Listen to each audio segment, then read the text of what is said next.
From the Daily Trust News Center, this is the News Hour.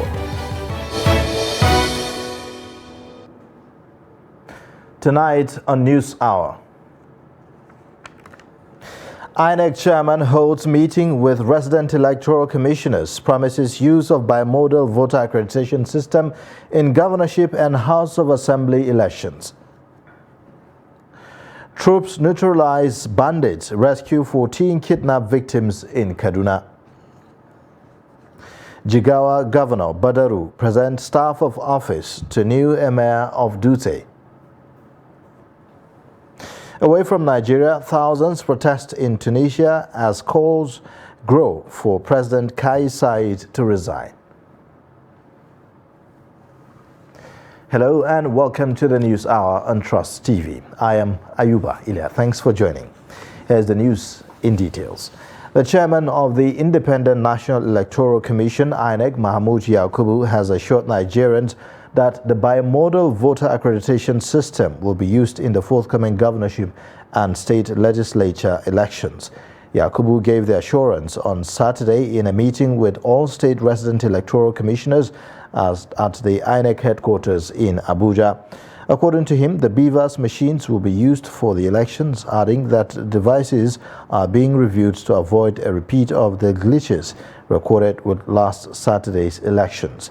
The INEC chairman noted that the meeting was to review performances at the last week's elections, adding that there were lessons to be learned from last week's elections, especially as relates to logistics management. Last week's national elections raised a number of issues that require immediate, medium, and long-term solutions. The planning for the election was painstakingly done. However, its implementation came with challenges. As we approach the governorship and state assembly elections, we must work harder to overcome the challenges experienced in the last election. Nothing else will be acceptable to Nigerians. All staff found to be negligent, whether they are regular or ad hoc officials, including collation and returning officers, must not be involved in the forthcoming election. RECs must also immediately initiate disciplinary action where prima facie evidence of wrongdoing has been established against any staff involved in the election. The bimodal voter accreditation system, the BVAS, will once again be deployed for voter accreditation and result management. The deployment of BVAS has gone a long way to sanitize voter accreditation, as can be seen from the results of recent elections. Since last week, the Commission has intensified the review of the technology to ensure that glitches experienced, particularly with the upload of results, are rectified. We are confident that going forward, the system will run optimally.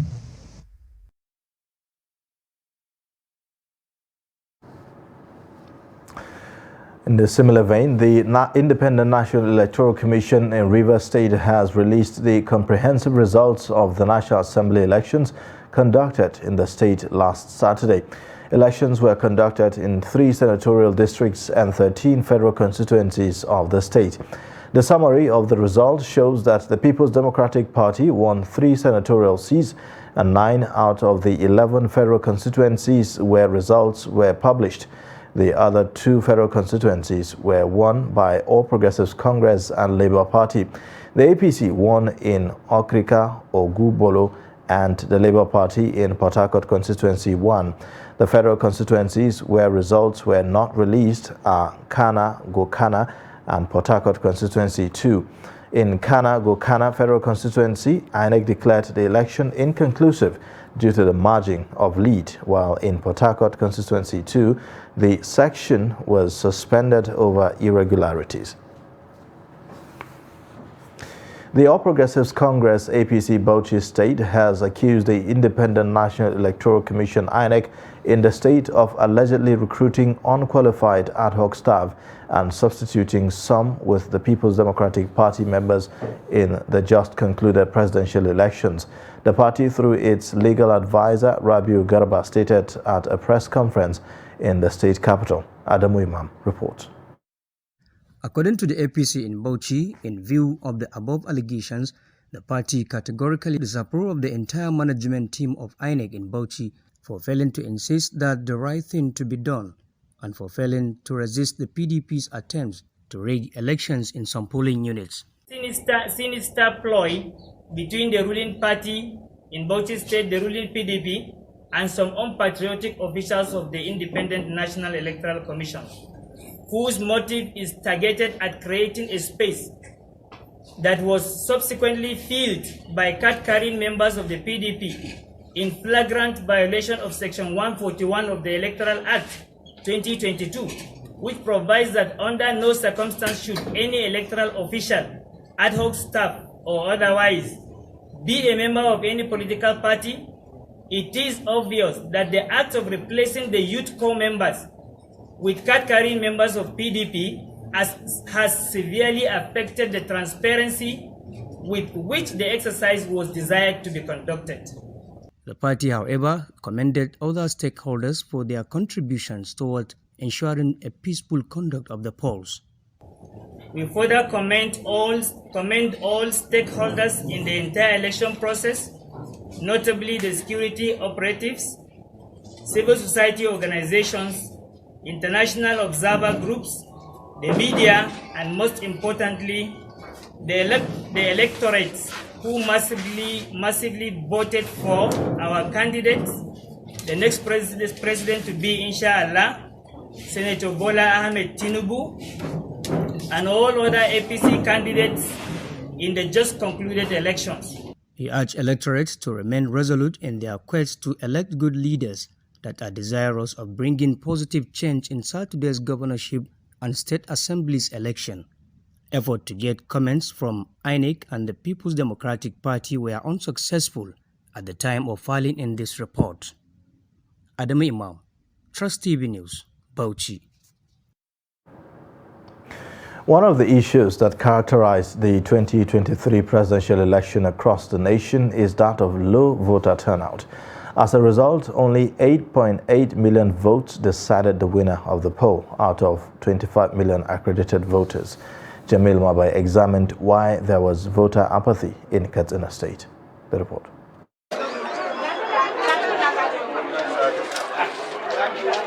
Katsina State is a stronghold for the ruling party APC, with more than 3 million registered voters. Yet, opposition won the state. Trust TV observed the low voters' turnout compared to previous elections. I've been covering elections since 1999, but what I observe, the turnout is very low, very, very, very low. And even if you compare with the figures which INEC gave, that over 80 million have registered, but less than 21 million cast their vote. Actually, there is the issue of there are different factors. Highest level of poverty, the highest level of non-having a liquid cash with people. Nobody, it's only maybe who are near to the ballot box can track. Secondly, there is a nonchalant attitude. Some people, up to now, more especially in the north, here in the north, people have the belief that whether you do the election or you do cast your vote, whatever the government in power decide. Residents complained bitterly on the late arrival of election materials. They waited for hours. Like for my local government example, I come from Jibia local government, and the first thing that first disappoint us was, for INEC not to be able to provide the election material in time, and the election did not start in time. And due to what? Due to, as they said, the problem of passwording or unlocking the beavers. It takes us about 12:30 to start election. Beavers malfunction led INEC to resort to manual collection of election results. But opposition parties challenged the manual approach. They said it lacks merit and transparency. Election will be transmitted there electronically to INEC server, and you can see a lot of manipulation at vote collection and even local government and state coalition. Experts believed there will be massive turnout during the upcoming gubernatorial election in less than 2 weeks. Jamila Mabai, Trust TV, Katsina. The police command in Cross River on Saturday paraded 16 suspects arrested for alleged electoral offences in Ogoja local government area of the state. The command spokesperson, Irene Ugbo, who addressed journalists while parading them, said that the suspects were caught with arms and ammunition during their arrest in Ogoja. Now, after the polls, the Ugbo stated that the arrest followed a diligent manhunt for those that disrupted some voting centers in the council area during the polls. The command spokesperson alleged that the suspects were found to have worked for a candidate during last Saturday's elections.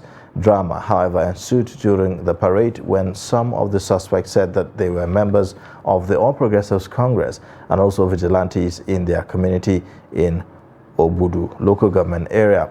They also stated that they were never arrested in Ogoja but in Obudu without knowledge of the offense they committed. But Ugbo insisted that the suspect will be arraigned in court next week. In a similar vein, the Nigeria Police Force says it has paid allowances to all police personnel that participated in the presidential and National Assembly elections on February 25. The force spokesman, Chief Superintendent of Police Olumoyiwa Adejobi, disclosed this in a statement on Saturday in Abuja. Adejobi said that the clarification became necessary in view of an allegation of non-payment of the allowances to police personnel. Adejobi said that the non-payment should not be blamed on the force since the police account and the budget office had done the needful. He said that preparations were on the way to pay allowances to the personnel for the gubernatorial and state houses of assembly elections scheduled for March 11. An All Progressives Congress stalwart in Gombe State, Jamilu Isiaku Gwamna, says that the party will win the forthcoming governorship election in the state despite the victory of the People's Democratic Party in the National Assembly and presidential elections in the state. The PDP won 2 Senate and 5 House of Representatives seats in February 25 elections. The APC stalwart said that the PDP won the presidential elections in Gombe State because its presidential candidate, Atiku Abubakar, is from the region. Jamilu Isiaku Gwamna said he is optimistic that the party will defeat the PDP in the 11th March governorship election. Gombe State, the people of Gombe State did not vote for PDP because they really want PDP. They voted for Atiku Abubakar as a person who comes from the northeast. That is what happened. But regardless of that, there are also people who believe in Bola Ahmed Tinubu. We got nearly 30% of the vote. So, yes, PDP had like 58%. We had like 30% almost. So you can see it's not about PDP. It's about the personality. And this time, we're also looking at personalities. We're not looking at parties. Because the interest of Gombe State is uppermost for all of us. And we're looking for a candidate that can build consensus, a candidate that can take the state to the next level in terms of development and peaceful cohesion of our state. So I assure you that the people of Gombe State will come around and do a candidate. And I believe that candidate is Muhammad Inoya. Now, gunmen suspected to be kidnappers have abducted 2 wives and a son of Chief of Sarkin Kudu in Taraba State. Reports say that the incident happened midnight of Friday when gunmen suspected to be kidnappers forced their way into the palace of the Chief of Sarkin Kudu in Ibi local government area and abducted family members of the chief. At the time of the incident, the monarch Nsalama Adamu, a third-class chief, was said to have traveled out of his chiefdom when the gunmen stormed his palace. As at press time, the whereabouts of the monarch's wives and son was not known, adding that there was no contact between the kidnappers and the monarch. Police spokesman DSP Usman Abdullahi, who confirmed the incident, said that some suspects were arrested in connection with the abduction of family members of the monarch. Now, the troops of Sector 4 of Operation Wild Punch and Special Forces of the 167 Battalion have killed a bandit and rescued 14 kidnapped victims in Kaduna State. The troops, who embarked on a long-range fighting patrol to the Tukurwa general area of Chikun local government area of the state, engaged and cleared a bandit's hideout during a fierce encounter in the location. Commissioner, Ministry of Internal Security and Home Affairs Samuel Aruwan disclosed this in a statement issued on Saturday. According to him, during the battle, the troops destroyed several camps and 2 motorcycles were recovered during the operation.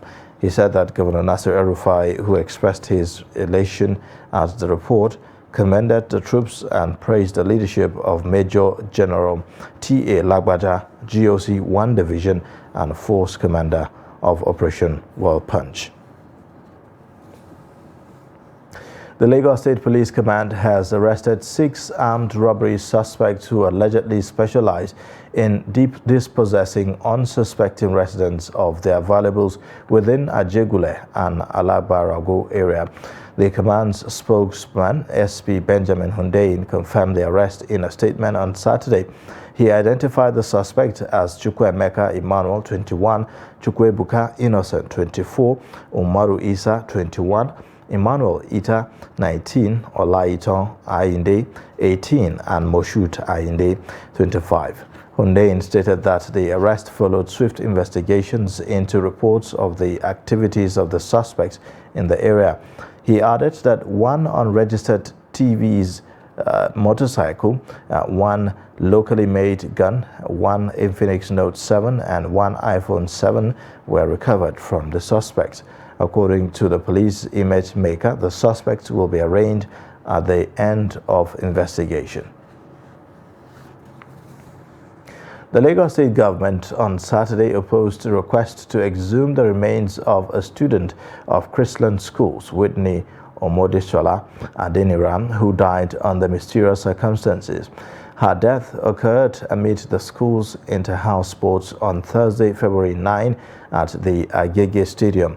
According to a statement by the Director of Public Affairs, Lagos State Ministry of Justice, Alo Grace, Adeniran's death was as a result of asphyxia and electrocution, as indicated by an autopsy conducted by Lagos State University Teaching Hospital. The ministry noted that it was working closely with police, which had reportedly given their reassurance that the duplicate case file will be forwarded on Monday, March 6, 2023, to the Directorate of Public Prosecutions to aid the speedy issuance of legal advice.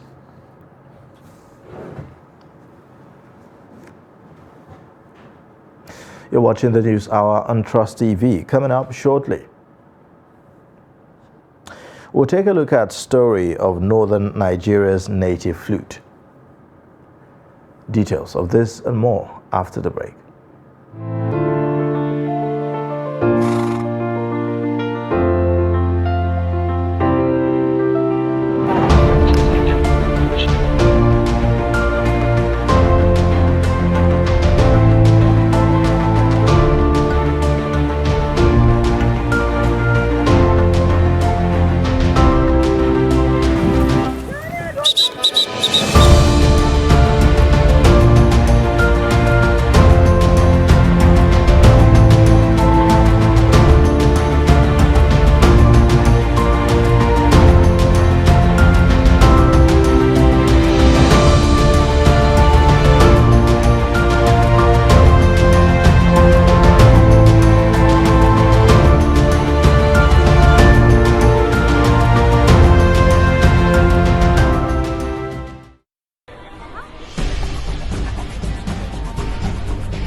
documenting the Nigerian story.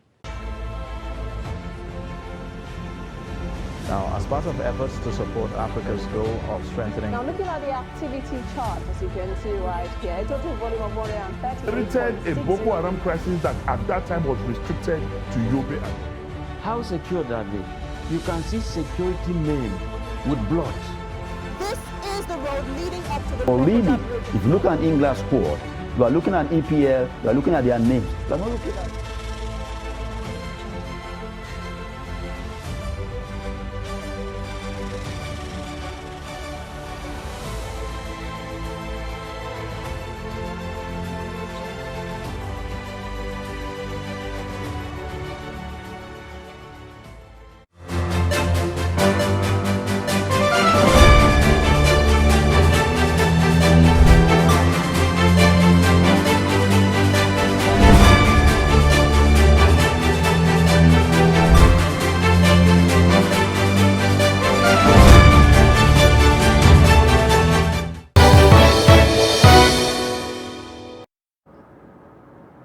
Welcome back. This is the News Hour on Trust TV.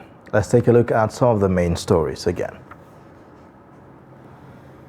INEC chairman holds meeting with resident electoral commissioners, promises use of beavers in governorship and House of Assembly elections. Troops neutralize bandits, rescue 14 kidnapped victims in Kaduna. Now, residents of Katsina decry rampant cases of military brutality leading to killing and hospitalization of many innocent people. Residents of Funtua had recently alleged the killing of one Muhammad Mairua, a commercial driver, by some soldiers based in Funtua. Abdullahi Amadi reports that family and residents demand the immediate release of 2 other persons being held by the military. It was reported that the problem started when Muhammad, a commercial driver, went to Abdul Salam filling station in Ngwar Dahiru in Funtua town to buy fuel. After dispensing the fuel, the commercial driver discovered that he was shortchanged in the process of withdrawing money from his bank account through the filling station's POS machine. This led to an argument between Abdul Salam filling station's manager and his regular customer, Muhammad. But later, the frustrated driver left disappointed. However, the manager reported the matter to some soldiers manning a military checkpoint on Gusau Road in Funtua town, few meters away from Abdul Salam filling station. The soldiers were alleged to have bundled the driver and beat him to death. My father and our breadwinner were killed. I passionately appeal to all relevant authorities and human rights groups to join us in ensuring justice to my father.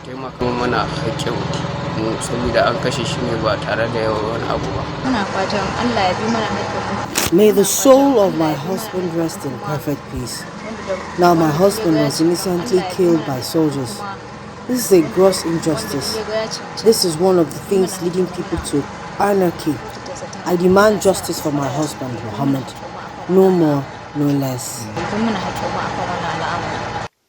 In a similar vein, military personnel in Mufti driving in a tinted glass vehicle who was denied entry into Hassan Usman Katsina Polytechnic harassed and beat a watchman to a point of coma. There was also another one at the gate of Umar Musa University here in Katsina. The security men informed me that there is a law that nobody with a tinted vehicle should be allowed into the premises of the Polytechnic. But that particular person immediately refused, and he summoned his own colleagues who came in army uniform. And they beat that particular security man. In fact, he was seriously wounded. We had to take him to hospital immediately, and he was there, I think, for about 2 days. So this is an unbecoming, unethical action by any security personnel. As institutions, we have our rules, we have our regulations. Just like the army or the military also do have their own rules and regulations. We don't allow anybody into our campuses with any tinted vehicle for security reasons. When contacted, the 17th Brigade in Katsina said they are not authorized to speak to the press, but instead referred Trust TV to Public Relations Department of the Defense Headquarters in Abuja. Abdullahi Ismayamadi, Trust Television News, Katsina. The Jigawa State Governor, Muhammad Badaru Abubakar, on Saturday presented a staff of office to the new Emir of Dutse, Hamim Nuhu Muhammad Sanusi Badaru, at the ceremony, which took place at the Aminu Kano Triangle in Dutse, said that the throne is the inheritance of the newly crowned Emir's father and advised the new Emir to replicate his father's legacy. The newly decorated Emir of Dutse, Hamim Nuhu Muhammad Sanusi, appreciated the government and the people of the state for the honor done to him, pledging to discharge his responsibilities faithfully. Secretary of the Coronation Committee and Masanin Dutse, Adamu Aliyu Kiawa, speaks to Trust TV on the significance of the event both to the state and the locals.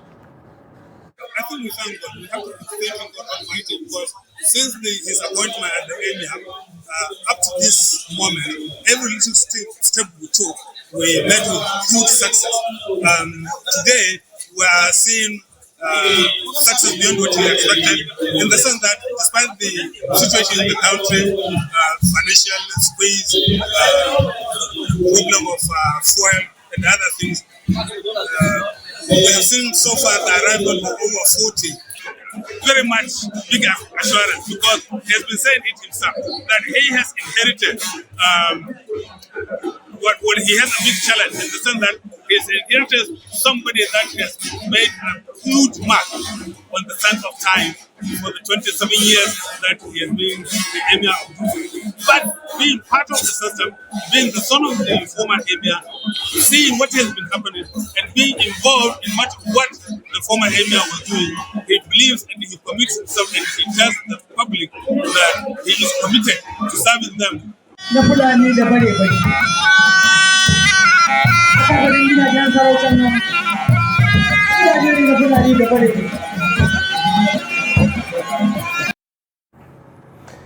Now, alligator, known as flute in English, is one of the musical instruments used in northern Nigeria for centuries. The instrument is still part of the region's everyday life, as blowers regularly feature in events like Durbar and in Emir's palaces across the north. Trust TV's Bello Musa spoke with one of the alligator blowers at the palace of the district head in Kakuri, Kaduna, who is still earning a living from blowing alligator. The report. Alligator is an old musical instrument in northern Nigeria, developed around 14th century. Blowers of alligator are mostly found at Emir's palace and traditional institution in Hausa and Kanuri land. One can play alligator continuously by breathing in through the nose and letting out the air by breathing out.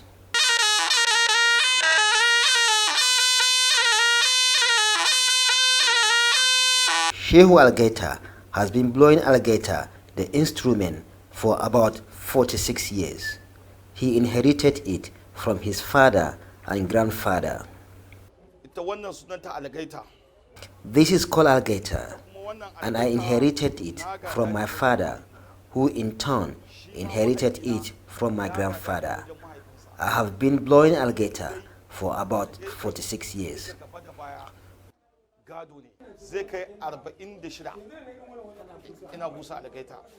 According to Shehu, alligator is used to communicate with emirs and their subject in olden days.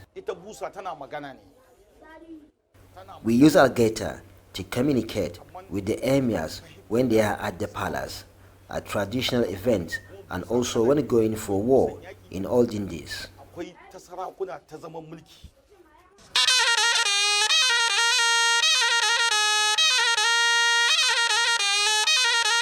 Shehu wants government to revive and promote the use of traditional musical instruments like alligator in order to create jobs for talented youths. Bello Musa, Trust TV News, Kaduna. The Kano State Fire Service says it has saved 46 lives and property worth 95.4 million naira from 82 fire incidents recorded in the month of February. The Public Relations Officer of the service, Saminu Abdullahi, disclosed this in a statement on Friday in Kano. Abdullahi disclosed that 8 persons lost their lives while property worth 31.8 million naira were destroyed by the fire during the period under review. The spokesman advised residents to handle fire with care to avoid losses due to fire outbreaks.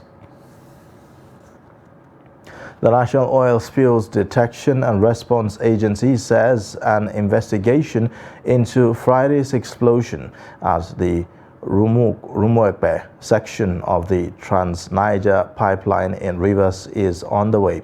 The police in Rivers State had confirmed that no fewer than 10 people died on Friday following an explosion near the TMP in Rumuekpe, Rivers. Director General of the NOSDRA, Idris Musa, told journalists on Saturday that a joint investigative visit to the site had been scheduled for Saturday to ascertain the cause of the blast and volume of crude spilled. JIV is a statutory inquiry that follows every oil spill incident, consisting of representatives of the oil firm regulators and host communities, as well as State Ministry of Environment. The TMP, operated by Shell Petroleum Development Company, evacuates crude from its oil fields to the Boni crude oil export terminal.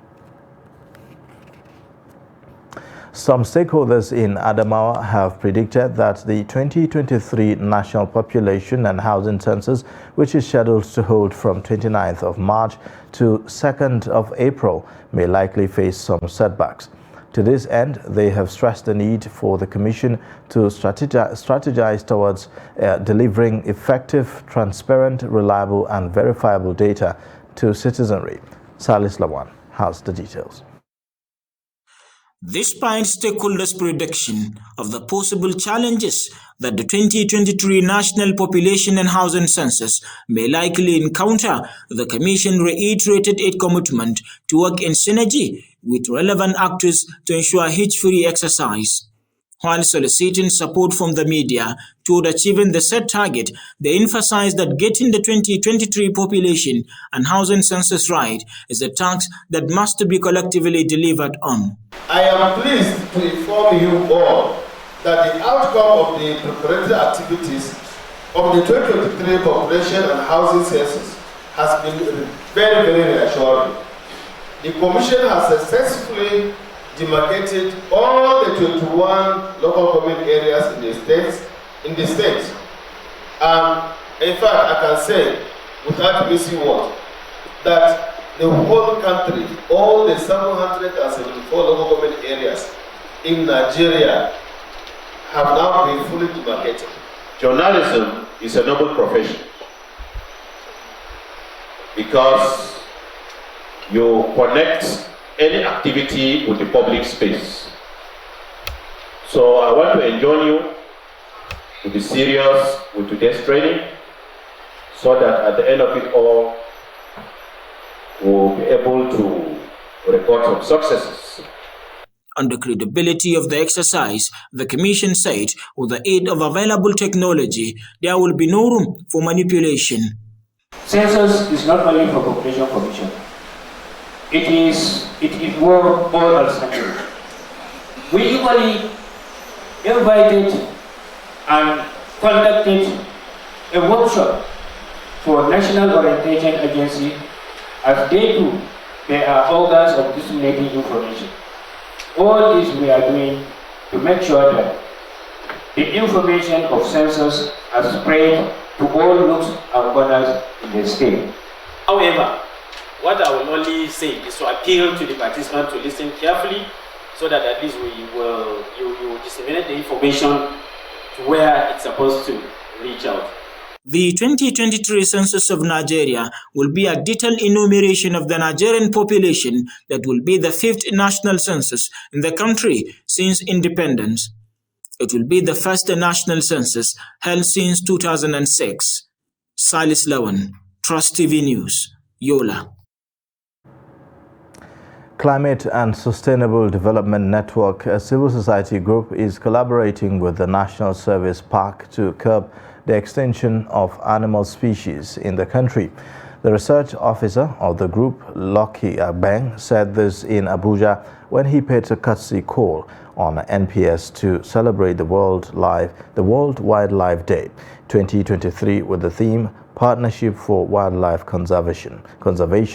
Now, he said that Climate and Sustainable Development Network was determined to build a synergy with NPS to conserve wildlife extinction, especially endangered species in Nigeria. The program advisor of the network, Samuel Jinadu, also assured that the group will partner to conserve wildlife and discourage poaching into the ecosystem to prevent wildlife extinction. It wise to, while marking the World Wildlife Day, pay a courtesy visit and also an excursion to the National Park Service to also understand what they are doing and see areas where we can build synergy to raise awareness, not just on the part of government, but also creating a nexus between civil society organizations and government in wildlife conservation. Interestingly, we also saw from the presentation of the National Park Service Consultant General that there are some species that you cannot find anywhere in the world, just only in Nigeria alone. And as civil society, it's going to be our effort to also amplify this effort of government to see how even community where these forests, where these endangered species are, can also play their part in ensuring that we conserve these endangered and prized species that we have in Nigeria. We see this service as a critical stakeholder in our activity. You know, climate change, you can't talk about climate change without different species of animals, especially those that are endangered, including the forest area. These are the reasons why we decided to form an alliance with you and to see how we can commemorate today's event and, you know, build a working relationship that we can, you know, take forward. We also encourage tree planting. We also encourage people to embark on alternative energy source. So solar power is the in thing now. Then erosion prevention. So we'll liaise with new map to identify areas where there are erosion and bring in new map to assist such communities. So we also distribute essential drugs to clinics in communities. So distribution of farming support equipment like fertilizer, we procure and share. The National Park Service plays a very strategic role in the mitigation of negative effects of climate change. So the 7 national parks in Nigeria, which cover a land area of 22,206 square kilometers, represent about 2.5% of the country's total land mass of 923,768 square kilometers. Of the 6.7% of the country's land under protective vegetation cover, the national park accounts for about 3.7% of this figure.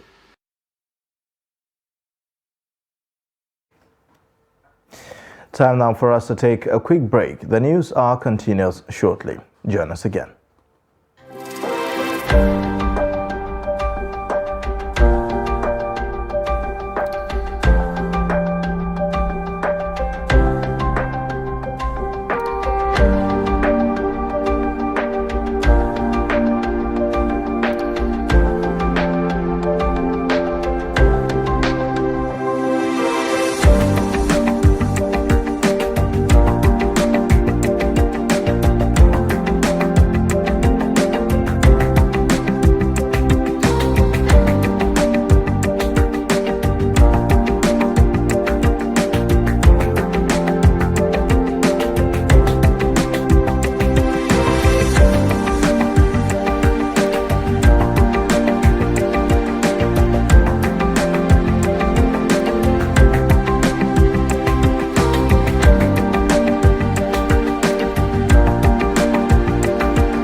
Welcome back. This is the News Hour on Trust TV.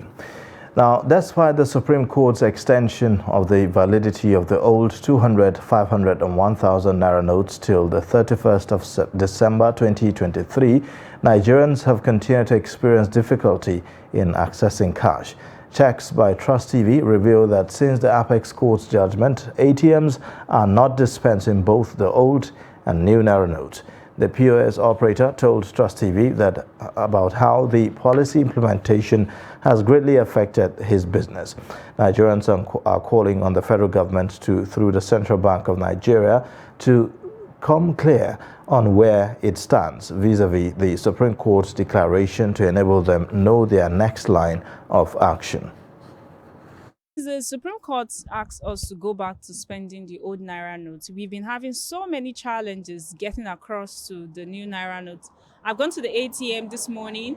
I didn't see anything. I didn't see the old Naira notes, not even the new Naira notes. So it's getting frustrating.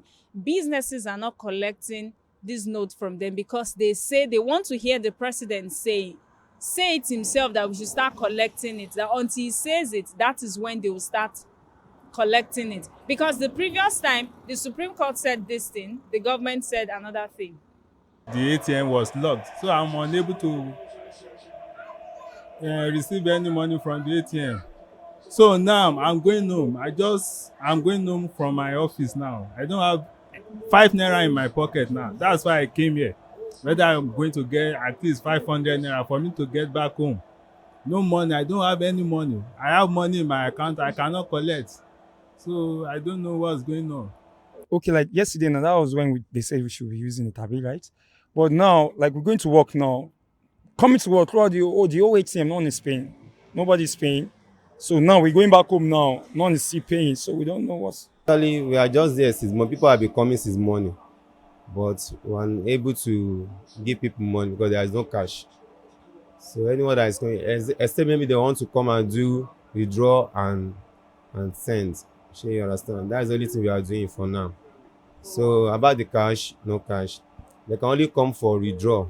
Maybe they want to withdraw and send to someone. That's the only thing we'll be doing since morning. I don't think there's any different because this morning as I was coming in, I tried to like go into the bank to check if I can get money, but the security there told me that there's no money.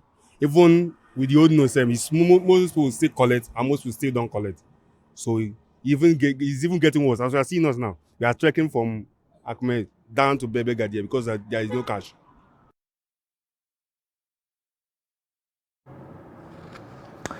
Time now for us to take a look at business updates presented by Chiamaka Nwafo.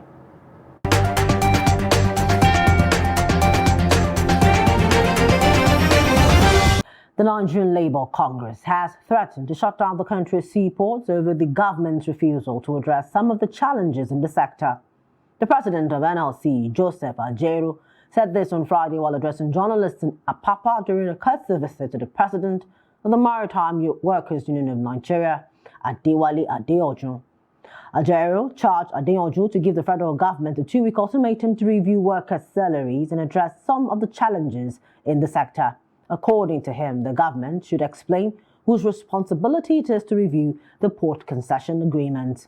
He added that no one would blame the MWUN, that is the Maritime Workers Union of Nigeria, for not being patient enough, having waited for 2 years. Ajaero further charged the ministries concerned, including the Ministry of Transportation and Labour, to do their jobs. The International Fund for Agricultural Development says Africa needs a cumulative sum of $614 billion by 2030 to address its rising challenges of food insecurity and transform the food system. The Associate Vice President for External Relations and Governance, IFAD, Satu Santala, discloses in a report titled Financing Food Systems Resilience in Africa, a Starting Point for Transformation. He called for more finance and investment in Africa's food systems, innovations that reorient towards fairer outcomes, create jobs, and harness the potential of Africa's youth. According to him, in the wake of the war in Ukraine, IFAD launched a crisis response initiative to protect the livelihoods and productive assets of small-scale farmers.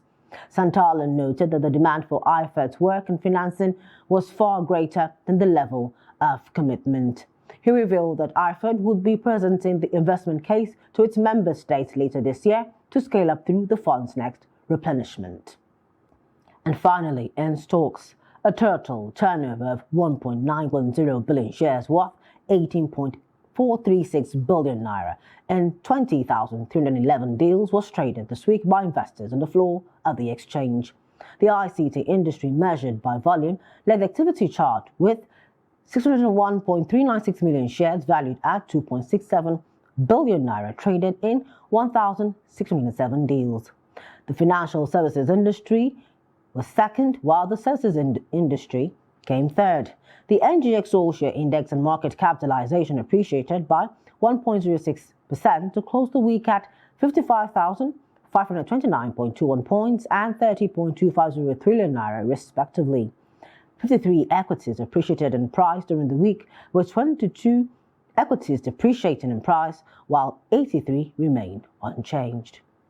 And that's it on Business News. I am Chiamaka Mafo.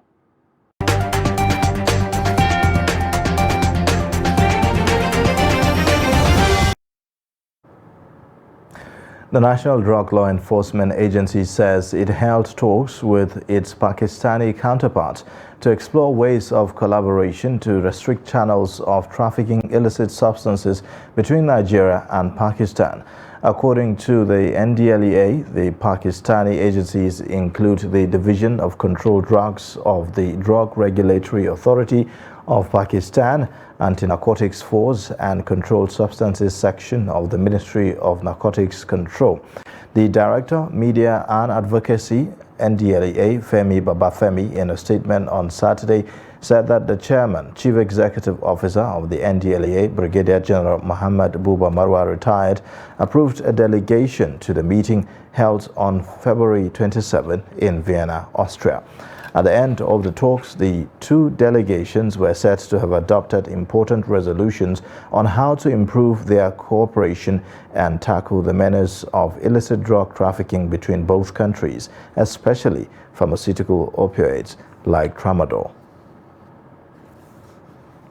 President Muhammadu Buhari has departed for Doha, Qatar, for the 5th United Nations Conference on the Least Developed Countries. Governor Aminu Masari of Katsina State and some other government officials were at the airport to bid the president farewell. President Buhari was invited to the conference by the Emir of Qatar, Sheikh Tamim bin Hamad Al Thani. The conference will be attended by world leaders, the private sector, civil society groups and youth organizations. It aims to share development ideas and mobilize political will, solidarity, actions and solutions to transform the LDCs by finding sustainable solutions to poverty, food insecurity, hunger and weak or non-existent infrastructure. The Nigerian leader is expected to return to his country home Daura, Katsina State on March 8 to vote in March 11 governorship and state houses of assembly elections. Now, on the foreign scene, more than 3,000 people on Saturday demonstrated against Tunisia's government at a rally organized by the powerful UGTT trade union, which called on President Kais Saied to accept dialogue. In the biggest crackdown since the president's power grab, police have arrested around 20 prominent political figures over the past 2 weeks, primarily Said's opponents. Now, UGTT chief Nuruddin Taboibi accused the president of targeting the powerful unions as part of a wider crackdown against critics. Now, Taboibi condemned the latest wave of arrests and imprisonment since February of Anis Kabi, a top UGTT official for highway workers who had been detained after a strike by toll barrier employees. The rally on Saturday came as some 300 West African migrants in Tunisia prepared to be repatriated, fearful of a wave of violence since Said's comments. Democratic Republic of Congo President Felix Tshisekedi has urged visiting French President Emmanuel Macron to pursue international sanctions against Rwanda for its alleged military support to M23 rebels. Macron said that he was waiting for the end of several ongoing peace negotiation efforts before considering such a step. But he promised that France would be faithful to its role as an unwavering ally of DRC to defend its integrity and sovereignty. The French president said all sides had given clear support to a ceasefire next Tuesday, as envisaged in the timeline mediated by Angola. The eastern DRC has been mired in conflict for decades, with armed groups vying for control of the region's vast mineral resources. Regional leaders have called for a ceasefire in eastern DRC and for the M23 rebels to withdraw from the territory they are holding. Now let's take a look at some sports news with Adeni Ajishafe.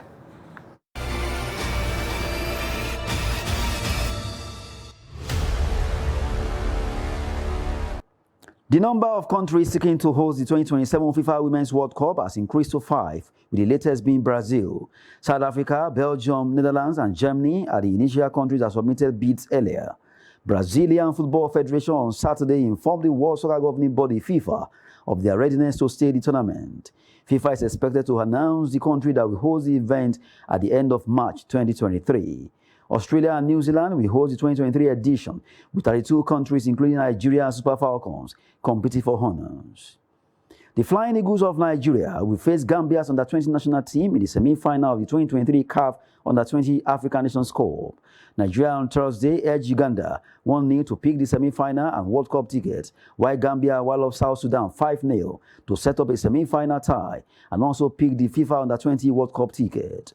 Adama Boyan scored a hat-trick for Gambia in 7th, 33rd and 47th minutes, while Moses Jaju scored in the 28th minute of the game. Mahmoudou Bajo netted the last and 5th goal of the quarter-final tie in the 71st minute. 7 times African champions, Nigeria will face Gambia on Monday, 6th March 2023 in the semi-final of the CAF Underage competition. And still in football, Super Falcons forward Rasheedat Ajibade was a hero on Saturday as her club Atletico Madrid Femenine defeated Real Sociedad Femenine 2-1. The Nigerian international netted the opening goal in the 6th minute before Real Sociedad equalized 3 minutes later, thanks to Sariegi, as both teams went into the break with a 1-1 scoreline. Former FC Robo forward scored the winning goal of the game in the 47th minute and handed the Madrid-based club a maximum point. Ajibade is currently spending her second season in the colours of Atletico Madrid and has 6 goals and 1 assist in 19 games. That's Sport News. I am Adeni Ajishafe.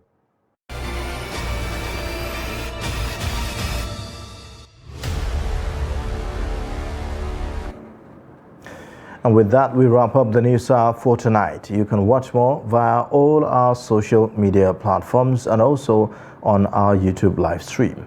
I am Ayuba Ilya. Thanks for watching. Bye for now.